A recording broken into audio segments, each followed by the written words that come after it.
who will be wanting to leave the back line. You've got the three in midfield of Flint, Borges, and DeMello. Not only create the midfield three, Riley Jackson gets into the midfield. She'll play alongside Denise O'Sullivan with Jaden Shaw in that attacking midfield role. We saw referee Adore Monroy, who was in charge the last time both these teams met. And the ball is kicked into play at Lynn Family Stadium. Racing Louisville and the North Carolina Courage getting their 2025 NWSL campaigns underway. Initially, it was Emma Sears, loses the sphere. This is O'Sullivan. And now a strike from distance, but that's easy pickings. First good look there at Jaden Shaw, who was contesting the header. Crossed in, the header. And once again, that's easy for Katie Lund. And Shaw just plays short and then gets it back, tries to find a ball centrally. It's a little bit too far. Emma Sears, fresh from playing in the She Believes Cup. Window to cross, deflected. Corner for the home side. But that's a space that Racing Louisville can take advantage of. Feely Rowe likes to get a little bit higher up the field. And when she does that, there's a space for Sears to try to penetrate in behind, and they're rewarded with a corner kick. No team scored more headers than Louisville last season. So a set piece, threat.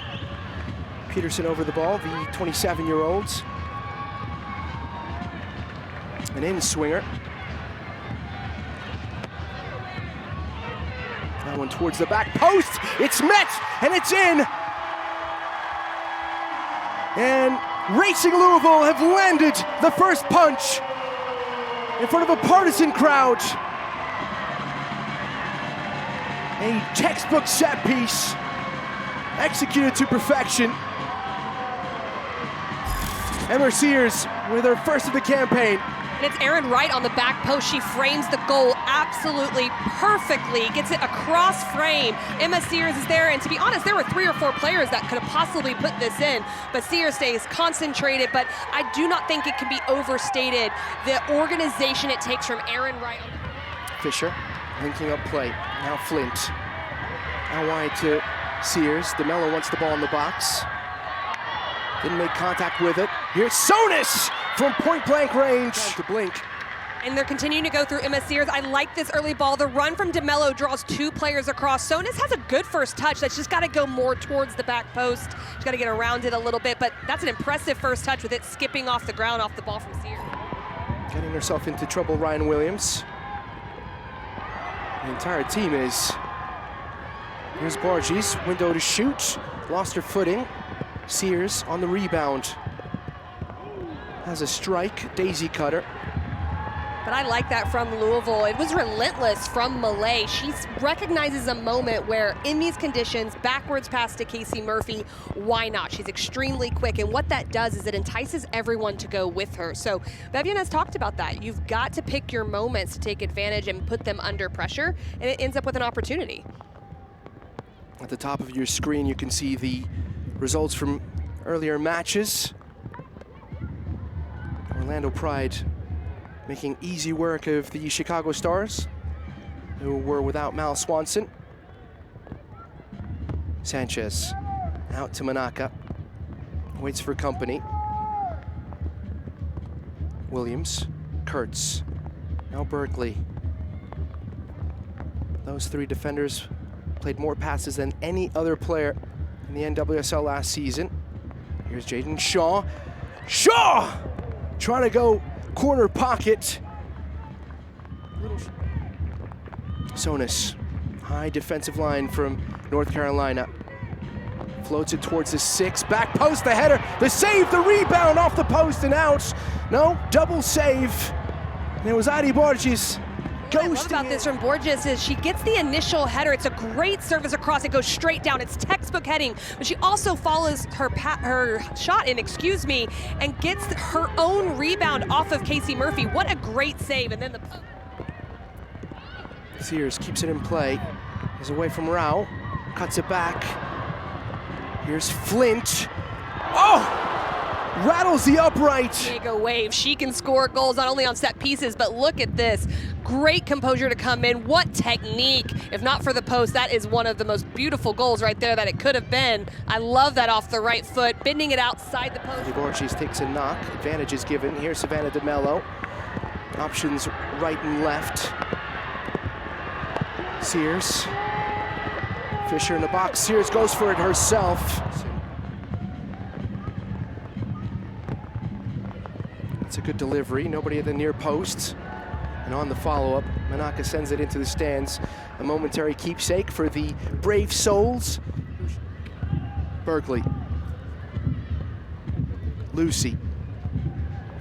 Lucy pulls the trigger. Awkward bounce. You can see how Philly Rao pinches in as an extra midfielder to Tyler Lucy.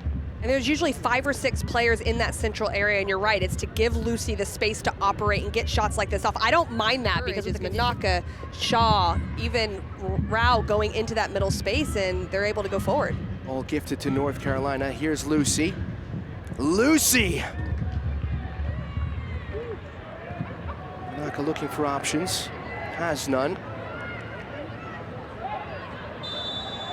And Adore Monroy brings the first half to a close. Emma Sears with the only goal of the game, 13 minutes in. Generate some opportunities, be dangerous for her. I think that we're going to see her off and running.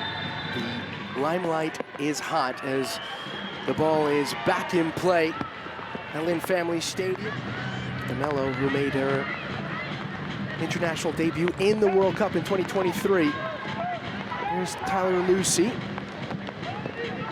Going for a run, pulling the trigger. Still in play. First touches here for Sarah Weber. Malay.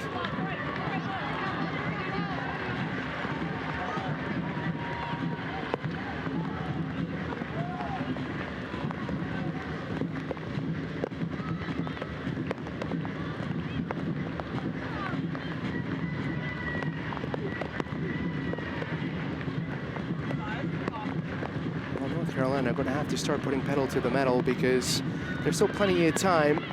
They haven't made too many inroads. Lovely first touch from Williams, away from 2. Jaden Shaw, Williams continues her run. It's rewarded. She's chased down by DeGrande. There's a cross, punched away, the rebound, and it's in. Riley Jackson mopping it up.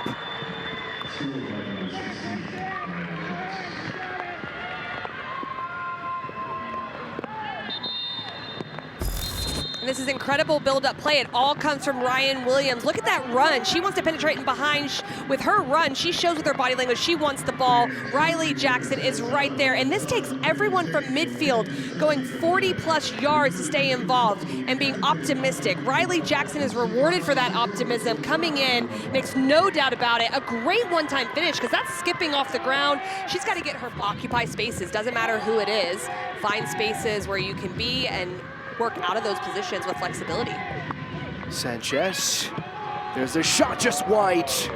All came at her fast. Yeah, Ashley Sanchez gets into this wide channel. This would have been great for Betford in her first game to be able to put this one away, but she's in a good spot. Malay's just a half yard behind, not able to direct it on frame. But Ashley Sanchez started inside, floats outside. That's very hard to defend. And it handles the danger. Sears. Not dealt with. Oh, tipped over. It wasn't a clean hit from Sarah Weber. So there's the rookie right there. Emma Sears is looking for it. Sarah Weber is just going into the penalty area. Opportunistic. Casey Murphy does well on this. You're usually expecting a little bit more power behind this, but just has to get over it, and Murphy does very well. Weber doesn't have much company. Sarah Weber will look to do it herself. Weber!